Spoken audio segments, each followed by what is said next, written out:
So hi everyone, welcome to Jharkhand wit YouTube channel. और आज हम कंप्यूटर क्रैश कोर्स को के वीडियो सीरीज को आगे बढ़ाते हुए ये आपका चैप्टर 3 है और इसके वीडियोस आपको हर सैटरडे को मिल जाते हैं। इससे प्रीवियस 2 सैटरडेज में हमने बात की थी चैप्टर 1 जो कि था आपका introduction to computer and chapter 2 जो कि आपका था evolution and generation of computers. तो वो भी आप चलिए चैप्टर 3 को स्टार्ट करते हैं जो कि हमारा कंप्यूटर आर्किटेक्चर पे होगा। हम देखेंगे कंप्यूटर में क्या क्या यूनिट्स होते हैं। तो उससे पहले ब्लॉक डायग्राम को देख लेते हैं थोड़ा सा और आगे इसका अच्छे से डिस्कस करेंगे हम। तो हमारा जो कंप्यूटर होता है उसमें मेनली आपका 4 यूनिट होता है। पहला आपका इनपुट यूनिट होता है, दूसरा आपका स्टोरेज यूनिट होता है, तीसरा आपका आउटपुट यूनिट होता है और चौथा आपका कंट्रोल प्रोसेसिंग यूनिट जिसको हम लोग CPU या फिर ब्रेन ऑफ कंप्यूटर भी बोलते हैं। तो उसके अंदर में आपका कंट्रोल यूनिट और अर्थमेटिक लॉजिक यूनिट आते हैं। तो चलिए एक एक करके सबको देखते हैं अच्छे से। तो ये आपका पहला है इनपुट यूनिट।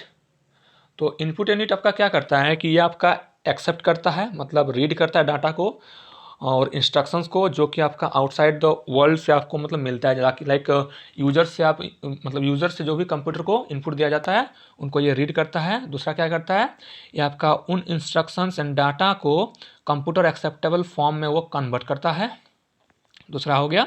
और तीसरा क्या करता है, ये सप्लाई करता है उस कन्वर्टेड इंस्ट्रक्शन एंड डाटा को आपका कंप्यूटर सिस्टम में फर्दर प्रोसेसिंग के लिए। तो ये आपका इनपुट का काम हो गया। तो आपका इनपुट का जो मेन काम है वो आपका इनपुट आपका मेनली क्या करता है कि एक्सेप्ट कर रहा है डाटा और इंस्ट्रक्शंस को, उसको कन्वर्ट कर रहा है कंप्यूटर रीडेबल फॉर्म में एंड आगे फर्दर प्रोसेसिंग के लिए उसको सप्लाई कर रहा है। ठीक, तो इनपुट का आपका ये काम हो गया। फिर आपका देखते हैं आउटपुट यूनिट। ये जो आपका आउटपुट यूनिट है, आउटपुट यूनिट क्या करता है, ये एक्सेप्ट करता है रिजल्ट जो कि आपका इनपुट यूनिट के द्वारा जो कि आपका रिजल्ट प्रोड्यूस किया गया तो उसको आपको एक्सेप्ट करेगा। फिर क्या करेगा, उसको एक कोड में चेंज करेगा और उसको एक कोड में जो कि एक कोड में चेंज रहता है, ठीक है, जिसको हम can not be easily understand by us, मतलब नॉर्मल ह्यूमन के लिए वो पॉसिबल नहीं होता है उस कोड को रीड करना जो कि कंप्यूटर कोड होता है। मान लीजिए इनपुट यूनिट है, ये इनपुट से आपका प्रोसेसिंग होगा, प्रोसेसिंग से आपका आउटपुट निकलेगा। तो ये जो प्रोसेसिंग करके जो आपका कोडेड फॉर्म में कोई भी आपका इन्फॉर्मेशन मिलता है तो उसको जब आउटपुट यूनिट के पास आता है तो आपका क्या करता है, उस कोडेड फॉर्म को वो लेता है और उसको आपका कन्वर्ट कर देता है ह्यूमन रीडेबल और अंडरस्टैंडेबल फॉर्म में और उससे हमको इन्फॉर्मेशन मिलता है। तो वही यहाँ पे लिखा हुआ है, देखिए, it converts hands this coded result to human acceptable और readable form and supplies the converted result to the outside world. ठीक है, तो आउटपुट यूनिट आपको समझ में आ गया क्या होता है। अब देखते हैं हम स्टोरेज यूनिट। ये जो स्टोरेज यूनिट है ना, ये आपका क्या करता है, आपका जो डाटा आपका मिला, डाटा और इंस्ट्रक्शन जो कि आपका प्रोसेस होके इनपुट डिवाइस से जो कि प्रोसेस होके आपका निकलता है उसको जो स्टोर करता है। क्या करता है, स्टोरेज जो है ना, स्टोरेज यूनिट आपका क्या करता है कि डाटा और इंस्ट्रक्शंस जो कि आपका इनपुट यूनिट से आया उनको ये स्टोर करता है और ये इंटरमीडिएट करता है उस रिजल्ट ऑफ प्रोसेसिंग। ये मतलब इसको हम बोल सकते हैं इंटरमीडिएटरी, मतलब ये होल्ड करके रखता है। लाइक देखिए, आपका ये एक बॉक्स है, वह ये आपका इनपुट हो गया, ये आपका आउटपुट हो गया और ये आपका मान लीजिए स्टोरेज यूनिट है, स्टोरेज यूनिट है। तो ये आपका होल्ड करके रख रहा है डाटा को जो कि इनपुट से आपको प्रोवाइड किया जाता है। फिर इस पर कुछ प्रोसेसिंग होगा और वो जाकर आपको आउटपुट में मिलेगा। ठीक, तो ये काम हो गया। और फाइनली क्या करता है कि रिजल्ट जो कि प्रोसेस होकर आता है before they are release to the output device, वो प्रोसेस करके दे देता है फाइनली। और ये आपका हो गया स्टोरेज यूनिट। अब देखते हैं सेंट्रल प्रोसेसिंग यूनिट। तो सेंट्रल प्रोसेसिंग यूनिट में आपका 2 पार्ट होता है, एक होता है लॉजिकल यूनिट जिसको हम लोग बोलते हैं arithmetic logic unit ALU and दूसरा होता है आपका कंट्रोल यूनिट CU। ये 2 मिलकर आपका कंट्रोल प्रोसेसिंग यूनिट बनता है। और कंट्रोल प्रोसेसिंग यूनिट सबको पता है कि brain of the computer system, any computer system का ब्रेन आपका क्या किसको बोला जाता है, CPU को। ठीक है, और ये आपका रिस्पॉन्सिबल होता है किसके लिए, to controlling all the operations happening in the computer system. And around the other जो भी ऑपरेशन आपका हो रहा है, चाहे वो लॉजिकल हो या फिर कुछ एनिमेशंस वगैरह ही कर रहे हैं, या फिर कुछ रीड कर रहे हैं, कुछ राइट कर रहे हैं, कुछ एडिट कर रहे हैं, तो कुछ भी ऑपरेशन आपका हो, चाहे वो लॉजिकल हो या नॉन लॉजिकल हो, सब आपका सीपीयू देखता है। तो थोड़ा डेफिनेशन या वगैरह वगैरह उसका इंट्रोडक्शन वगैरह देख लेते हैं कि अर्थमेटिक लॉजिक यूनिट क्या होता है और कंट्रोल यूनिट क्या होता है। तो अर्थमेटिक लॉजिक यूनिट आपका होता है कंप्यूटर सिस्टम में is the place where actual execution आपका होता है। कोई भी इंस्ट्रक्शन वगैरह दिया जाता है, उसका एक्चुअल आपका ऑपरेशन जो होता है, एग्जीक्यूशन होता है, वो आपका अर्थमेटिक लॉजिक यूनिट में होता है।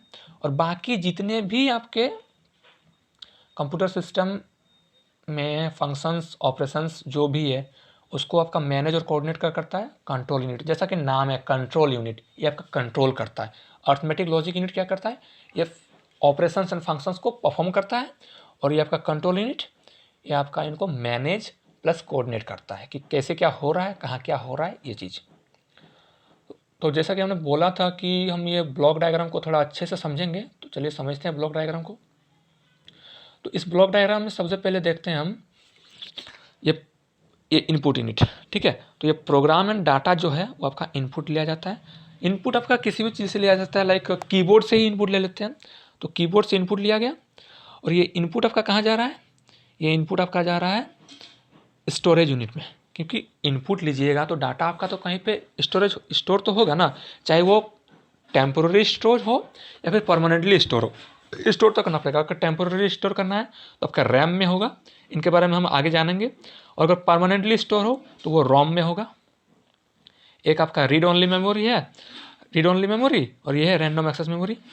तो ये जो सेकेंडरी स्टोरेज है, कहाँ गया ये सेकेंडरी स्टोरेज, ये आपका रोम, अभी फिलहाल रोम ही जान लीजिए इसको।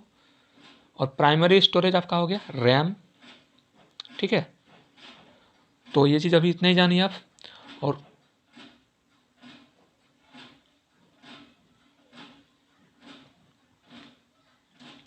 तो एक मिनट, तो ये आपका स्टोरेज सेकेंडरी और प्राइमरी हो गया।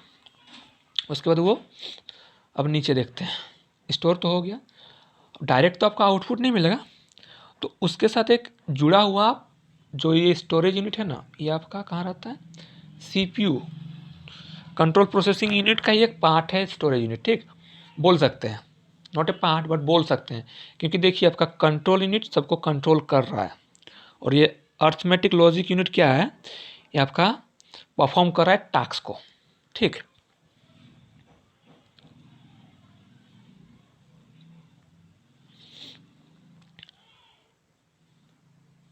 तो यही है कंट्रोल यूनिट और अर्थमेटिक लॉजिक यूनिट।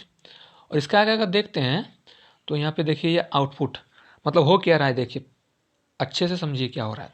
ये आपका इनपुट यूनिट है, इससे हम इनपुट ले रहे हैं, ठीक है। वो आपका स्टोर हो रहा है, ठीक। और स्टोर होने के बाद उस पर आपका प्रोसेसिंग हो रहा है। मतलब देखिए आपका एरो कहाँ से कहाँ जा रहा है, पहले इनपुट से स्टोरेज में, स्टोरेज से आपका सेंट्रल प्रोसेसिंग यूनिट में, फिर सेंट्रल प्रोसेसिंग यूनिट से आपका स्टोरेज में, और फिर आपका आउटपुट में आ रहा है। इस जो आपको एरो दिख रहा है इसी हिसाब से पढ़ रहा है। मतलब क्या हो रहा है, पहले इनपुट टू स्टोरेज, फिर storage to central processing unit जिसमें आपको कंट्रोल यूनिट और अर्थमेटिक लॉजिक यूनिट दोनों है, फिर आपका जा रहा है स्टोरेज में, और तब जाके आपको आउटपुट प्रोवाइड हो रहा है। तो ये था हमारा कंप्यूटर का आर्किटेक्चर, कैसे कंप्यूटर काम करता है और क्या क्या यूनिट होते हैं। आगे हम कंप्यूटर के input devices, output devices, storage वगैरह के बारे में देखेंगे। तो आज के लिए फिलहाल इतना ही। आई होप आपको वीडियो अच्छा लगा हो। तो अगर अच्छा लगा है तो लाइक, शेयर एंड सब्सक्राइब जरूर कीजिएगा, और हमारे टेलीग्राम चैनल को भी ज्वाइन कर लीजिए, ताकि आपको फर्दर वगैरह वगैरह के इन्फॉर्मेशन वगैरह मिलते जाएंगे। फिर क्या क्या एग्जामिनेशन होने वाली हैं आगे, या फिर एग्जामिनेशन टिप्स वगैरह सब कुछ मिलते जाएंगे। थैंक्स फॉर वॉचिंग, धन्यवाद।